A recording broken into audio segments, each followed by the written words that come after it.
પત્ર સાચો છે કે ખોટો છે એ બે ઘડી ભૂલી જાઓ, કોણે લખ્યો છે એ બે ઘડી ભૂલી જાઓ. મિત્રો, આજ ચોકથી ને તમને કહું કે મારા પિતાશ્રી જ્યારે એમપી હતા ત્યારે એમણે એક એવી જાહેરાત કરેલી.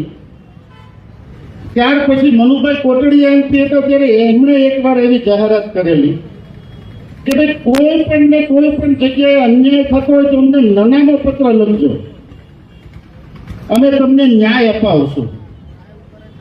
તો પોલીસે તમને કહું કે આ પત્ર વિશે સાચી તપાસ શું કામ ન કરે? લખનાર જે હોય પણ જેના માટે લખાણ હતો એની તપાસ કરવી જોઈએ કે લખનાર કોણ છે એની. તમારી પાસે કોઈ સામાન્ય ફરિયાદી આવવાની હિંમત ક્યાંથી કરશે? એમાંથી તમે પ્રજા થકી બેઠેલા માણસો છો, પ્રજાના પૈસાથી તમને કહું કે તમને પગાર મળે છે. તો પોલીસની પહેલી ફરજ એ હતી કે પત્રમાં થયેલા આક્ષેપો સાચા છે કે ખોટા.